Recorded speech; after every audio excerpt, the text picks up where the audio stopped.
ಜೈ ಶ್ರೀಮನ್ನಾರಾಯಣ. ಶ್ರೀಮತೆ ರಾಮಾನುಜಾಯ ನಮಃ. ಭಗವತ್ ಶ್ರೀ ರಾಮಾನುಜ ಆಚಾರ್ಯರ ಪಾದಕಮಲಗಳಿಗೆ ನನ್ನ ಶಿರಸಾಷ್ಟಾಂಗ ನಮಸ್ಕಾರಗಳನ್ನು ಅರ್ಪಿಸುತ್ತಾ ನಿಮ್ಮೆಲ್ಲರಿಗೂ ನನ್ನ ನಮಸ್ಕಾರಗಳು.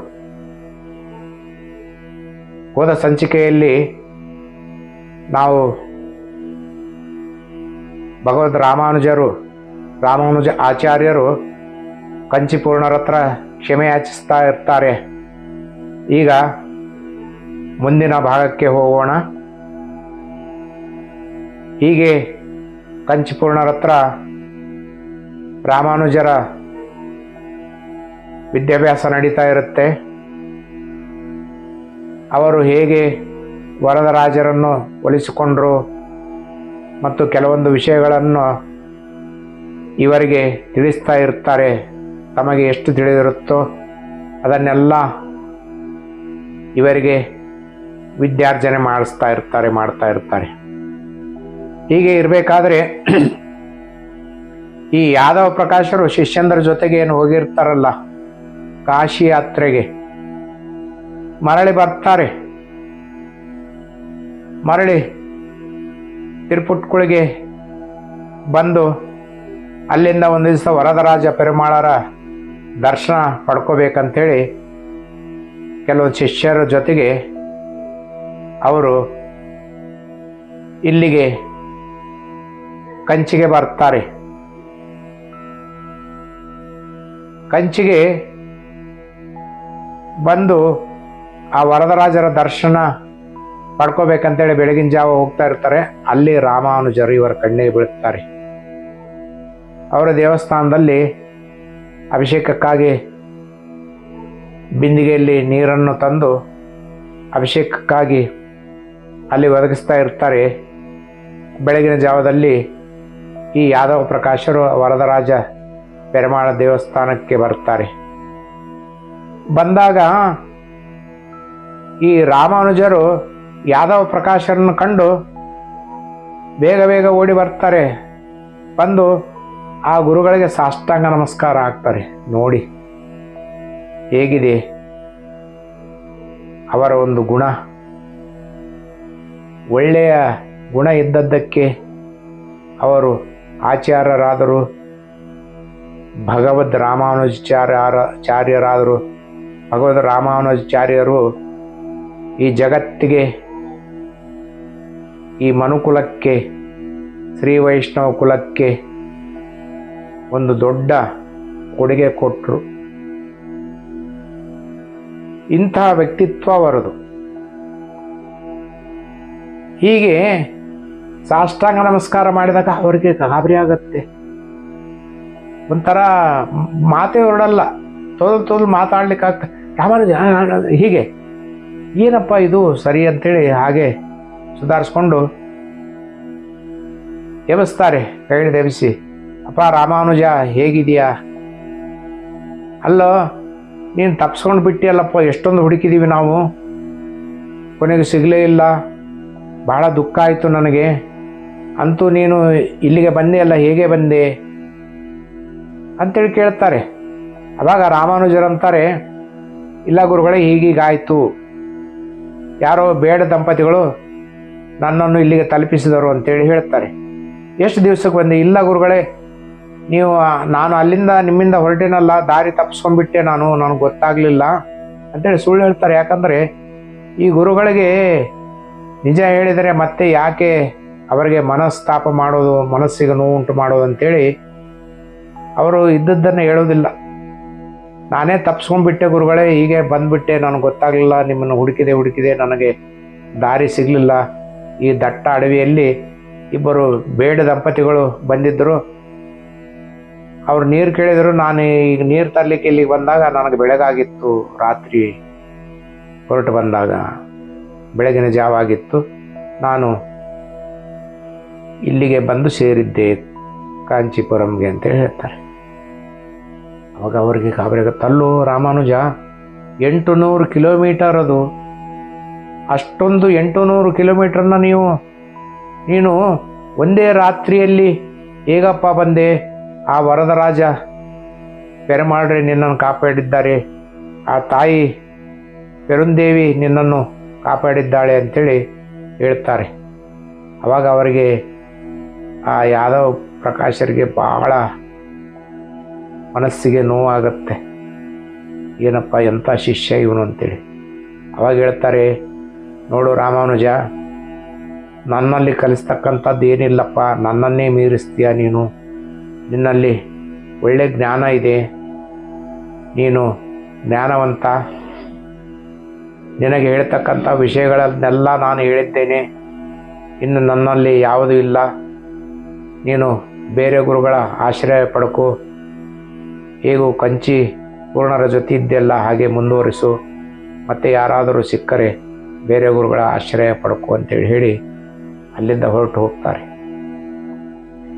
ಇವ್ರ ಜೊತೆ ಏನು ಹೋಗಿರ್ತಾನಲ್ಲ ರಾಮಾನುಜರ ತಮ್ಮ ಗೋವಿಂದ ಭಟ್ಟರ್, ಅಲ್ಲಿ ಏನಾಗತ್ತಂದರೆ ಕಾಶಿಯಲ್ಲಿ ಅವನು ಗಂಗಾ ಸ್ನಾನ ಮಾಡಬೇಕಾದ್ರೆ ಅಲ್ಲಿ ಅವರಿಗೆ ಒಂದು ಗೋವಿಂದನಿಗೆ ಒಂದು ಶಿವಲಿಂಗ ಸಿಗುತ್ತೆ. ಆ ಶಿವಲಿಂಗ ಪಡ್ಕೊಂಡಂಥ ಗೋವಿಂದ ಬಹಳ ಸಂತೋಷ ಆಗತ್ತೆ. ಏನಪ್ಪ ಲಿಂಗು ಸಿಕ್ಬಿಟ್ಟ, ಕಾಶಿ ವಿಶ್ವನಾಥನೇ ನನಗೆ ದೊರೆತನಲ್ಲ ಅಂಥೇಳಿ ಆ ಗೋವಿಂದ ಭಟ್ಟರ್ ಏನು ಮಾಡ್ತಾರಂದರೆ ಆ ಲಿಂಗು ಶಿವಲಿಂಗನ ತೆಗೆದುಕೊಂಡು ತಮ್ಮ ಊರಿಗೆ ತಗೊಂಡು ಬರ್ತಾರೆ. ತಿರುಮಂಗಲ ಅಂತ ಊರು, ತಿರುಮಂಗಲ ಅಂತಕ್ಕಂಥ ಊರಲ್ಲಿ ಆ ಶಿವಲಿಂಗವನ್ನು ಪ್ರತಿಷ್ಠಾಪನೆ ಮಾಡಿ ಅಲ್ಲೊಂದು ದೇವಸ್ಥಾನ ಕಟ್ಟಿಸಿ ಅಲ್ಲಿ ಪೂಜೆ ಮಾಡ್ತಾ ಇರ್ತಾರೆ. ಒಂದು ದಿವಸ ಅವರು ಏನು ಮಾಡ್ತಾರೆ, ಕಾಳಹಸ್ತಿಗೆ ಹೋಗ್ತಾರೆ. ಹೀಗೆ ಕಾಳಹಸ್ತಿ ದರ್ಶನ ಮಾಡ್ಕೋಬೇಕು, ಅಲ್ಲಿ ಶಿವನನ್ನು ದರ್ಶನ ಮಾಡ್ಕೋಬೇಕಂತೇಳಿ ಕಾಳಹಸ್ತಿಗೆ ಹೋಗ್ತಾರೆ. ಕಾಳಹಸ್ತಿಗೆ ಹೋದವರು ಅಲ್ಲೇ ನೆಲೆಸಿಬಿಡ್ತಾರೆ. ನೋಡಿ ಹೇಗಿದೆ ಅಲ್ಲಿ, ಅವ್ರಿಗೇನೋ ಇರಬೇಕಂತ ಅನಿಸ್ತದೆ ಅಲ್ಲಿ ವಾತಾವರಣ. ಅಲ್ಲಿ ಅವರು ಹೇಳ್ತಾರೆ, ಇಲ್ಲೇ ಇದ್ದು ಬಿಡಪ್ಪ ನೀನು ಪೂಜೆ ಮಾಡಿಕೊಂಡು ಅಂತೇಳಿ. ಹೀಗೆ ಕಾಳಹಸ್ತಿಯಲ್ಲಿ ಕಾಲ ಕಳೀತಾ ಇರ್ತಾನೆ. ಯಾರು? ಈ ಗೋವಿಂದ ಭಟ್ಟರ್, ರಾಮಾನುಜರ ತಮ್ಮ. ಹೀಗೆ ಇರಬೇಕಾದ್ರೆ ಈ ರಾಮಾನುಜರು ಕಂಚಿಪೂರ್ಣರ ಹತ್ರ ವಿದ್ಯೆ ಈಗ ನಡೀತಾ ಇರುತ್ತೆ. ಒಂದು ದಿವಸ ಏನಾಗತ್ತಂದರೆ ಆ ದೇವಸ್ಥಾನಕ್ಕೆ ಯಾಮುನಾಚಾರ್ಯರು ಬರ್ತಾರೆ ಶ್ರೀರಂಗಂದಿಂದ.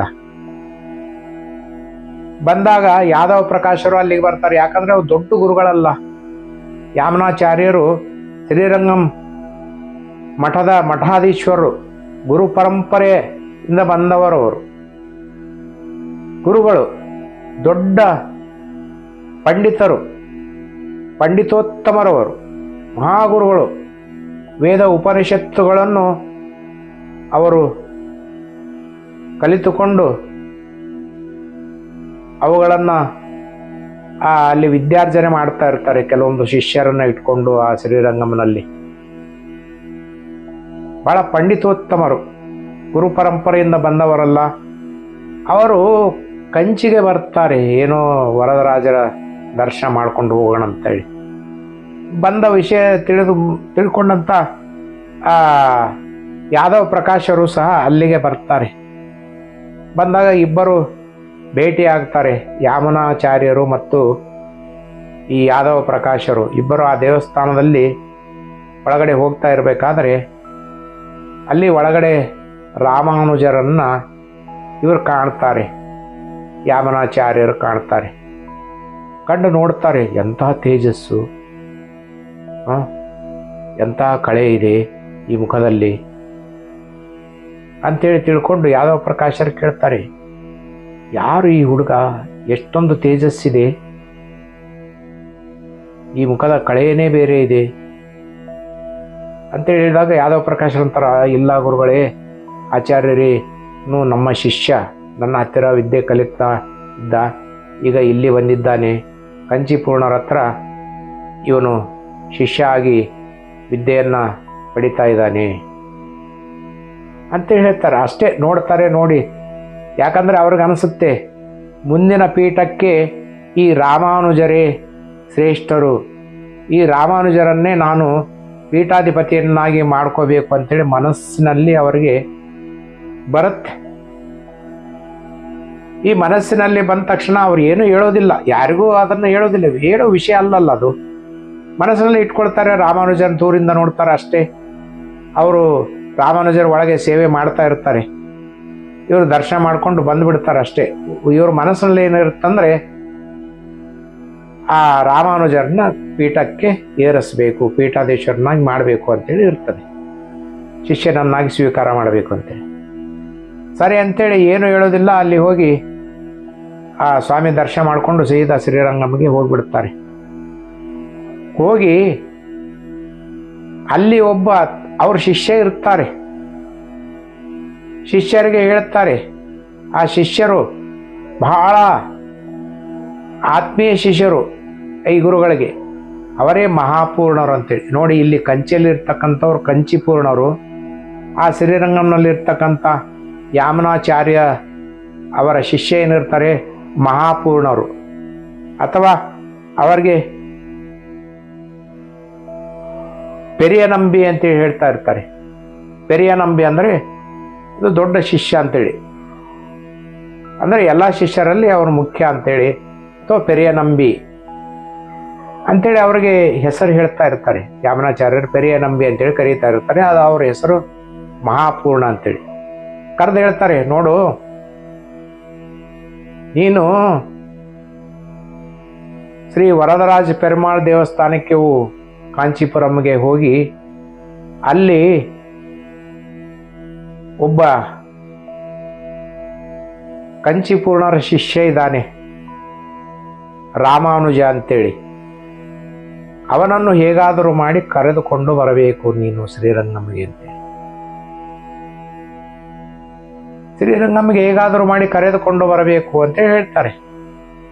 ಹೇಳಿದಾಗ ಸರಿ ಅಂತೇಳಿ ಇವರೇನು ಮಾಡ್ತಾರೆ, ಇನ್ನೊಬ್ಬ ಶಿಷ್ಯರನ್ನು ಕರೆದುಕೊಂಡು ಇಬ್ಬರು ಶ್ರೀರಂಗಂನಿಂದ ಕಾಂಚೀಪುರಂಗೆ ಪ್ರಯಾಣ ಬೆಳೆಸ್ತಾರೆ. ಪ್ರಯಾಣ ಬೆಳೆಸಿ ಸೀದಾ ನೇರವಾಗಿ ಈ ಕಾಂಚೀಪುರಂಗೆ ಬರ್ತಾರೆ. ಅಲ್ಲಿ ದೇವರ ದರ್ಶನ ಮಾಡ್ಕೊಳ್ತಾರೆ. ವರದರಾಜ ಪೆರುಮಾಳ್ ಮತ್ತು ತಾಯಿ ಲಕ್ಷ್ಮೀದೇವಿಯ ದರ್ಶನ, ಪೆರುಂದೇವಿಯ ದರ್ಶನ ಮಾಡಿಕೊಂಡು ನೋಡ್ತಾರೆ. ಅಲ್ಲಿ ಆ ರಾಮಾನುಜರು ಇರ್ತಾರಲ್ಲ, ಇವರು ನೋಡಿ ಗಾಬರಿ ಆಗ್ತಾರೆ. ಎಂಥ ಒಂದು ತೇಜಸ್ಸು, ಮುಖದಲ್ಲಿ ಎಂತಹ ಕಳೆ. ಓ, ಅದಕ್ಕೆ ಗುರುಗಳೇ ಹೇಳಿರಬೇಕು ಕರೆದುಕೊಂಡು ಬಾ ಅಂತೇಳಿ. ಹೇಗೆ ಕರೆಯೋದು ಅವ್ರನ್ನ? ಕರೆದರೆ ಬರಬೇಕಲ್ಲ. ಹೋಗಿ ಒಮ್ಮಿಂದ ಮಕ್ಕಳು ಹಿಂಗ ಕರೀತಾ ಇದ್ದಾರೆ ಬಾ ಅಂದರೆ ಯಾರು ಬರ್ತಾರೆ? ಅದು ಅವರು ಅಲ್ಲಿ ಸೇವೆ ಮಾಡ್ತಾ ಇರ್ತಾರೆ, ವರದರಾಜರ ಸೇವೆ ಮತ್ತು ಕಂಚಿಪೂರ್ಣರ ಜೊತೆ ವಿದ್ಯಾಭ್ಯಾಸ ನಡೀತಾ ಇರ್ತದಲ್ಲ. ಹೀಗಾಗಿ ಅವರು ಹೀಗೆ ಅಲ್ಲಿ ತಿಳ್ಕೊಳ್ತಾರೆ, ಈ ರಾಮಾನುಜರು ಏನಿದಾರಲ್ಲ ಅವರು ಯಾರ ಹತ್ತಿರ ವಿದ್ಯೆ ಪಡಿತಾ ಇದ್ದಾರೆ ಅಂತೇಳಿ. ಅವಾಗ ಅಲ್ಲಿ ಒಬ್ರು ಹೇಳ್ತಾರೆ, ಇಲ್ಲ ಕಂಚಿಪೂರ್ಣರು ಅಂತೇಳಿ ಇದ್ದಾರೆ, ಅವರೇ ಈ ರಾಮಾನುಜರ ಗುರುಗಳು ಅಂತೇಳಿ. ಅವಾಗ ಇವರೇನು ಮಾಡ್ತಾರೆ, ನೇರವಾಗಿ ಕಂಚಿಪೂರ್ಣರ ಹತ್ರ ಹೋಗ್ತಾರೆ. ಕಂಚಿಪೂರ್ಣರ ಹತ್ರ ಹೋಗಿ ಹೇಳ್ತಾರೆ, ಹೀಗೆ ಈ ರಾಮಾನುಜರನ್ನು ನಮ್ಮ ಜೊತೆ ಕಳುಹಿಸಿಕೊಡಿ, ನಾವು ಶ್ರೀರಂಗಮ್ಗೆ ಕರೆದುಕೊಂಡು ಹೋಗುತ್ತೇವೆ ಅಂತೇಳಿ. ಆವಾಗ ಕಂಚಿಪೂರ್ಣರಂತಾರೆ, ಅದು ಅಸಾಧ್ಯದ ಮಾತು. ಅವರು ವರದರಾಜರ ಸೇವೆ ಮಾಡ್ತಾ ಇದ್ದಾರೆ. ನಿತ್ಯ ಅಭಿಷೇಕಕ್ಕೆ ಅವರು ನೀರನ್ನು ಒದಗಿಸ್ತಾ ಇದ್ದಾರೆ. ಇದೇ ಅವರ ಸೇವೆ, ಬಹಳ ಭಕ್ತಿಯಿಂದ ಮಾಡ್ತಾ ಇದ್ದಾರೆ. ಅವರು ವರದರಾಜ ಪೆರುಮಾಳ್ ಮತ್ತು ಪೆರುಂದೇವಿಯನ್ನು ಬಿಟ್ಟು ಬರಲಿಕ್ಕಿಲ್ಲ ಅಂತ ಹೇಳ್ತಾರೆ. ಇಲ್ಲ ಗುರುಗಳೇ, ನೀವು ಹೇಗಾದರೂ ಮಾಡಿ ಹೇಳಿ ಅಂತ ಹೇಳಿದಾಗ, ಇಲ್ಲಿಲ್ಲ, ನನ್ನಿಂದ ಅಸಾಧ್ಯ ಆಗೋದಿಲ್ಲ, ನಾನು ಹೇಳಿದ್ರು ಅವ್ರು ಕೇಳೋದಿಲ್ಲ, ಅವರ ಬಗ್ಗೆ ನಿಮಗೆ ಗೊತ್ತಿಲ್ಲ ಅಂತ ಹೇಳ್ತಾರೆ. ಮತ್ತು ಏನು ಮಾಡಬೇಕು ಅಂತ ಹೇಳಿದಾಗ ಇವರೇನು ಮಾಡ್ತಾರಂದರೆ, ಈ ನೀರು ತರ್ಲಿಕ್ಕಂತೇಳಿ ಮಡಿಯಿಂದ ಒಂದು ಪುಷ್ಕರಣಿಗೆ ಹೋಗಿರ್ತಾರೆ, ಪಕ್ಕದಲ್ಲಿ ಪುಷ್ಕರಣಿ ಇರುತ್ತಲ್ಲ, ಅಲ್ಲಿಗೆ ನೀರು ತುಂಬಿಕೊಂಡು ಬರ್ತಕ್ಕಂಥ ಸಮಯದಲ್ಲಿ ಇವ್ರಿಗೆ ಆ ಯಾಮನಾಚಾರ್ಯರು ಒಂದು ಶ್ಲೋಕ ಬರೆದು ಕೊಟ್ಟಿರ್ತಾರೆ ಇವರ ಕೈಲಿ. ಆ ಶ್ಲೋಕ ನೀನು ಹೇಳಿದ್ದೇ ಆದರೆ, ಬಹಳ ದೊಡ್ಡ ಶ್ಲೋಕ ಇರುತ್ತೆ ಅದು. ಅಂದರೆ ದೊಡ್ಡದಂದರೆ ಆ ವಿವರಣೆಯಲ್ಲಿ ದೊಡ್ಡದಲ್ಲ, ಅದರ ಅರ್ಥ ಅಷ್ಟೊಂದು ಅರ್ಥ, ಬಹಳ ದೊಡ್ಡ ಅರ್ಥ ಕೊಡ್ತಾ ಇರ್ತದೆ. ಆ ಶ್ಲೋಕದ ಪಠಣೆ ಮಾಡಿದಾಗ ಇವರಿಗೆ ಗೊತ್ತಾಯ್ತಂದರೆ ಅವರು ಬರ್ತಾರೆ, ನೀನು ಹೇಗಾದರೂ ಮಾಡಿ ಈ ಶ್ಲೋಕವನ್ನು ಆ ರಾಮಾನುಜರ ಮುಂದೆ ಪಠಿಸು. ಒಂದು ವೇಳೆ ಅವರು ಬರಲಿಕ್ಕೆ ಒಪ್ಪದೇ ಇದ್ದರೆ ಈ ಶ್ಲೋಕವನ್ನು ನೀನು ಹೇಳು, ಅವರು ಬಂದೇ ಬರ್ತಾರೆ ಅಂತೇಳಿ ಅಷ್ಟೊಂದು ಅವರಿಗೆ ವಿಶ್ವಾಸ ಇರ್ತದೆ ನೋಡಿ ಯಾಮನಾಚಾರ್ಯರಿಗೆ ತಮ್ಮ ಶ್ಲೋಕದ ಮೇಲೆ.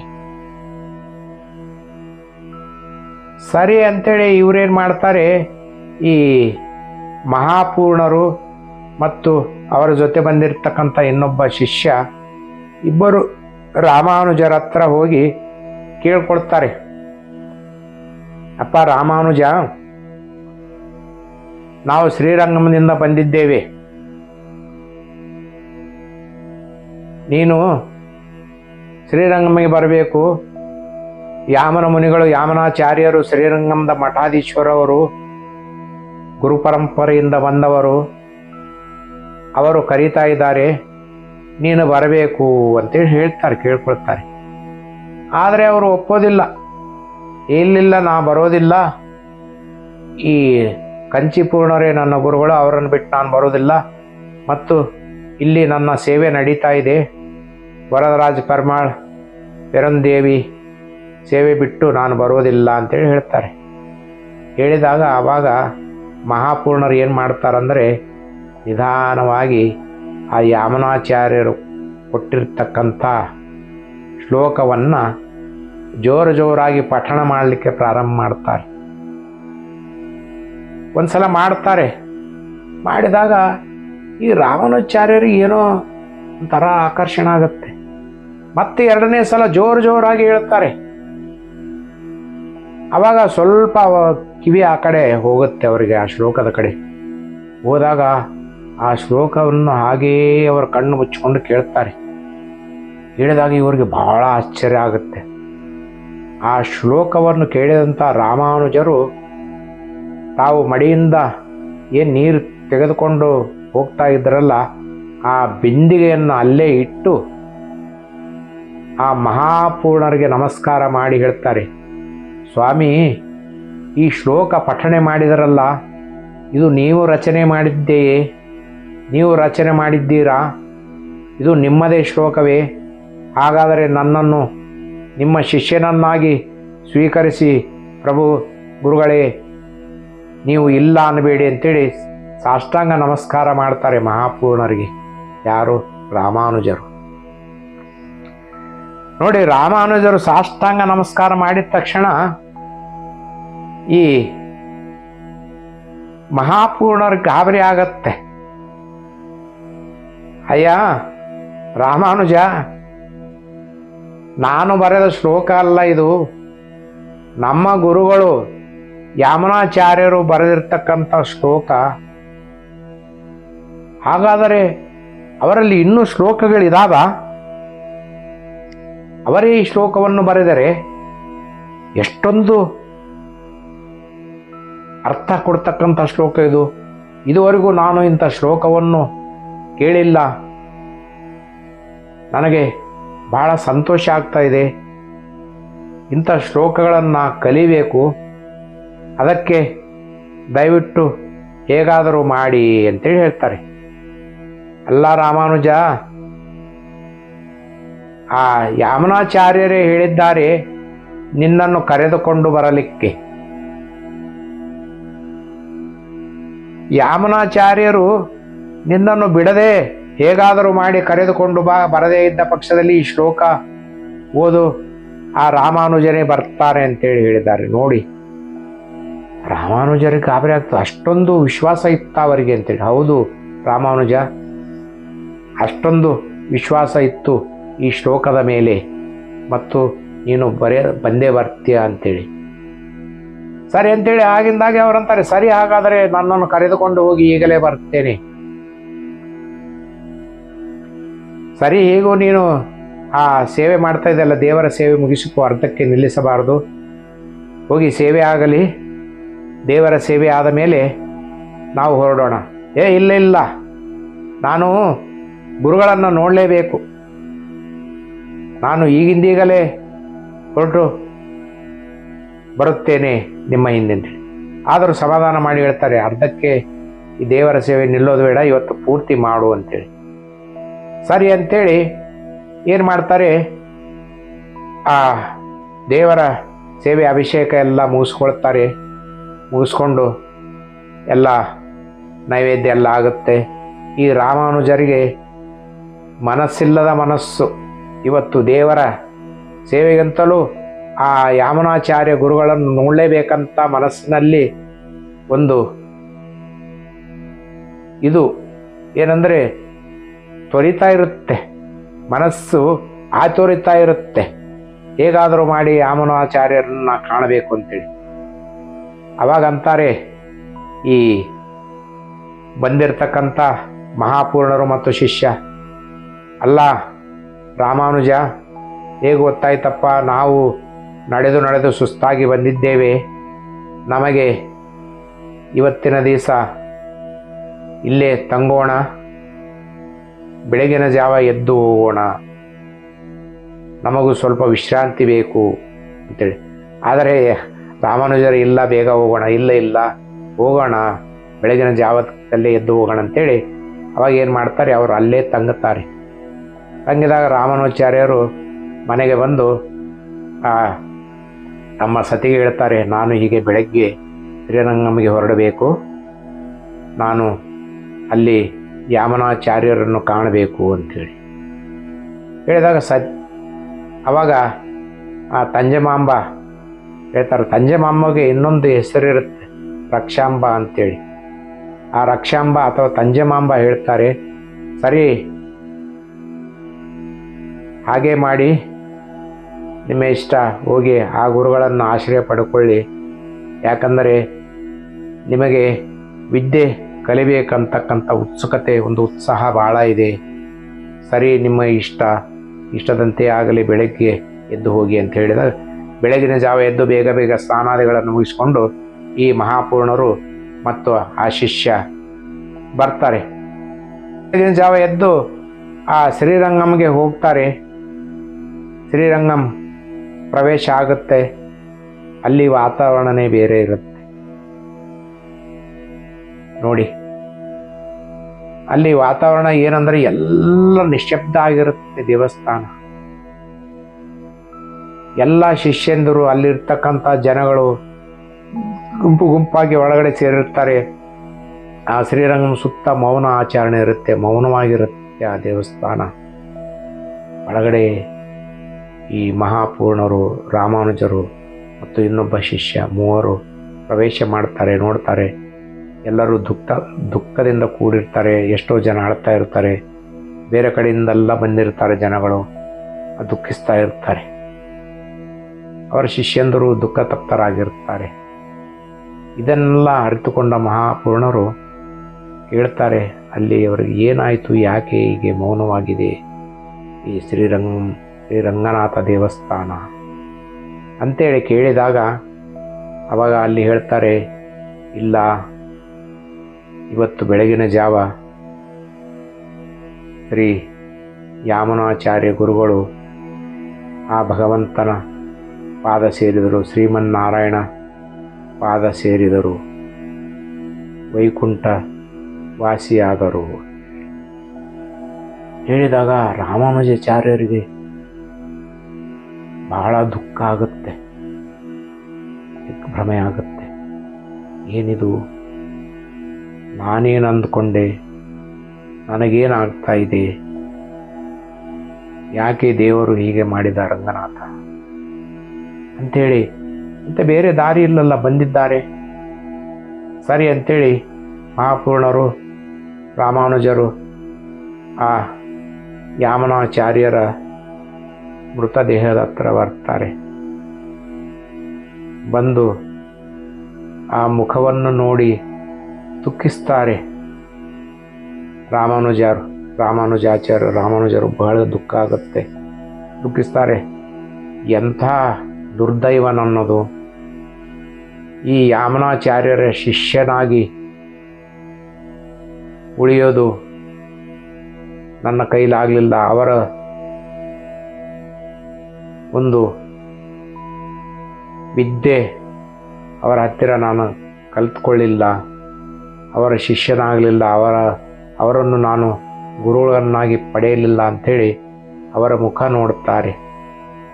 ಅದೇ ಮೊದಲು ಅದೇ ಕೊನೆಯವರೆಗೆ ಇವರೇ ಯಾಮನಾಚಾರ್ಯ ಅಂತೇಳಿ ಅವ್ರಿಗೆ ಗೊತ್ತಿರೋದಿಲ್ಲ. ಆದರೆ ಒಂದು ಸಲ ಬಂದು ಹೋಗಿರ್ತಾರೆ ಅಲ್ಲಿಗೆ. ನಾವು ಹಿಂದೆ ಕೇಳಿದ್ದೇವಲ್ಲ, ಅವರು ವರದರಾಜ ಪೆರುಮಾಳ ದೇವಸ್ಥಾನಕ್ಕೆ ಬಂದಾಗ ಅವರು ಅಷ್ಟೊಂದು ಗಮನ ವಹಿಸಿರೋದಿಲ್ಲ, ಇವರೇ ಯಾಮನವರು ಅಂತೇಳಿ. ನೋಡಿ, ಇವರು ಯಾಮನಾಚಾರ್ಯರು ಬೇರೆ ಯಾರೂ ಅಲ್ಲ, ಕಾಂತಿಮತಿಗೆ ತಾತ ಅಥವಾ ಅಜ್ಜ ಅಂತೇನು ಹೇಳ್ತೀವಲ್ಲ, ಈ ರಾಮಾನುಜರಿಗೆ ಮುತ್ತಜ್ಜ ಆಗಬೇಕು. ಕಾಂತಿಮತಿಗೆ ಅಜ್ಜ ಇವರು ಸಂಬಂಧಿಕರು. ಹೀಗಾಗಿ ಆ ಯಾಮನಾಚಾರ್ಯರಿಗೆ ಸೆಳೀತಾ ಇರುತ್ತೇನೋ ಇವರನ್ನೇ ಶಿಷ್ಯರನ್ನಾಗಿ ಮಾಡ್ಕೋಬೇಕು ಅಂತೇಳಿ. ಆದರೆ ಇವರೊಂದು ಬಗೆದರೆ ದೈವ ಒಂದು ಬಗೆಯಿತು. ಸರಿ ಹೋಗ್ತಾರೆ, ಹೋಗಿ ಆ ಮೃತದೇಹದತ್ತ ಹತ್ತಿರ ಹೋಗ್ತಾರೆ, ಶವದ ಹತ್ರ ಹೋಗಿ ನಮಸ್ಕಾರ ಮಾಡಿಕೊಂಡು ಅಲ್ಲೇ ಇರಬೇಕಾದ್ರೆ ಅವರು ಆ ಯಾಮನಾಚಾರ್ಯರ ಅವರನ್ನ ಮೃತದೇಹವನ್ನು ನೋಡಿದಾಗ ಒಂದು ವಿಷಯ ಅವರಿಗೆ ಗಮನ ಸೆಳೆಯುತ್ತೆ. ಅವರ ಬಲಗೈಯಲ್ಲಿ 2 ಬೆರಳುಗಳು ತೆಗೆದಿಟ್ಟುಕೊಂಡು 3 ಬೆರಳುಗಳನ್ನು ಹೀಗೆ ಮಡಿಚಿಕೊಂಡಿರ್ತಾರೆ.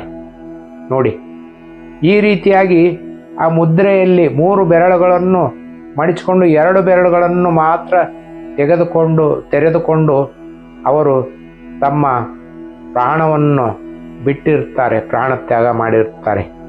ಅಂದರೆ ಪ್ರಾಣ ಹೊರಟೋಗ್ಬೇಕಾದ್ರೆ ಅವರು 3 ಬೆರಳುಗಳು ಮಡಿಚಿಕೊಂಡಿರ್ತಾರೆ. ಆ ರಾಮಾನುಜರಿಗೆ ಅದರ ಕಡೆ ಗಮನ ಹೋಗುತ್ತೆ, ನೋಡ್ತಾರೆ ಏನಿದು, ಯಾಕೆ ಹೀಗೆ ಅಂಥೇಳಿ ಮಹಾಪೂರ್ಣರಿಗೆ ಕೇಳ್ತಾರೆ. ನೋಡಿ ಸ್ವಾಮಿ, ಹೀಗೆ ಗುರುಗಳೇ, ಏಕೆ ಇವರು ಮಡಿಚಿಕೊಂಡಿದ್ದಾರೆ ಅಂತ ಕೇಳಿದಾಗ ಅಲ್ಲಿ ಇರ್ತಕ್ಕಂಥ ಶಿಷ್ಯರು ಹೇಳ್ತಾರೆ, ಇಲ್ಲ, ರಾಮಾನುಜರು ಅಂತಕ್ಕಂಥ ಒಬ್ಬರು ಶಿಷ್ಯರು ಬರ್ತಾರೆ, ನೀವು ಬರೋದಕ್ಕಿಂತ ಪೂರ್ವದಲ್ಲಿ ನಮಗೆಲ್ಲ ಹೇಳಿಕೊಟ್ಟಿದ್ರು, ಪಾಠ ಎಲ್ಲ ಮಾಡಬೇಕಾದ್ರೆ ನಿಮ್ಮದೇ ಧ್ಯಾನ, ದಿನನಿತ್ಯ ನೀವು ಬರೋವರೆಗೂ ಅವರು ನಿಮ್ಮನ್ನೇ ನೆನೀತಾ ಇದ್ರು. ದಿನಾಲು ಎಷ್ಟೋ ಸಲ ರಾಮಾನುಜ ಅಂತೇಳಿ ನಿಮ್ಮ ಹೆಸರನ್ನು ತೆಗೆದುಕೊಳ್ತಾ ಇದ್ದರು. ಇವತ್ತೇ ನಾವು ನಿಮ್ಮನ್ನು ನೋಡಿದೆವು, ಆದರೆ ಏನು ಮಾಡುವುದು, ಆ ಗುರುಗಳು ಪರಮಪದ ಸೇರಿದರು, ಹೀಗಾಗಬಾರದಿತ್ತು. ನಿಮಗೂ ಮತ್ತು ಅವರಿಗೂ ಈ ಗುರು ಮತ್ತು ಶಿಷ್ಯರ ಸಂಬಂಧ ಆಗಲಿಲ್ಲ ಅಂಥೇಳಿ ಎಷ್ಟೋ ಆ ಶಿಷ್ಯಂದರು ಹೇಳ್ತಾರೆ. ಹೇಳಿದಾಗ ಅವರಂತಾರೆ, ರಾಮಾನುಜರೇ ಬರ್ತಾರೆ, ಬಂದು ನಾ ಏನು ಮುಚ್ಚಿಕೊಂಡಿದ್ದೇನಲ್ಲ ಈ 3 ಬೆರಳುಗಳನ್ನು ಅವರ ಕಡೆಯಿಂದಲೇ ಇವು ತೆರೀತಾವೆ. ಅವರ ಒಂದು ಈ ಪ್ರಶ್ನೆಗೆ ಉತ್ತರ ಅವರೇ ಕೊಡುತ್ತಾರೆ. ಅವರು ಹೇಳಿದರೇನೆ ಈ 3 ಬೆರಳುಗಳು, ಈ ಮುಚ್ಚಿರ್ತಕ್ಕಂಥ 3 ಬೆರಳುಗಳು ಹೊರಗೆ ಬರ್ತವೆ, ಓಪನ್ ಆಗ್ತವೆ, ಮುಚ್ಚಿದ್ದು ತೆರೀತವೆ ಅಂತೇಳಿ ಹೇಳ್ತಾರೆ. ಸರಿ, ಇಲ್ಲಿಗೆ ಈ ಸಂಚಿಕೆ ಮುಗಿಸುವ ಸಮಯ. ಮುಂದಿನ ಸಂಚಿಕೆಯಲ್ಲಿ ನೋಡೋಣ ಆ 3 ಬೆರಳುಗಳ ವಿಶೇಷ ಏನು, ಯಾಕೆ ಅವರು ಆ 3 ಬೆರಳುಗಳನ್ನು ಮುಚ್ಚಿಕೊಂಡಿದ್ದರು, ಆ ರಾಮಾನುಜರಿಂದ ಹೇಗೆ ಅವು ತೆರೆಯಲ್ಪಟ್ಟವು ಅಂತಕ್ಕಂಥ ವಿಷಯವನ್ನು ಮತ್ತು ಇನ್ನೂ ಅನೇಕ ವಿಷಯಗಳನ್ನು ತಿಳಿದುಕೊಳ್ಳೋಣ. ಅಲ್ಲಿಯವರೆಗೂ ವಿರಾಮ. ಸರ್ವೇ ಜನೇ ಸುಖಿನೋ ಭವಂತು. ಎಲ್ಲರಿಗೂ ನನ್ನ ನಮಸ್ಕಾರಗಳು.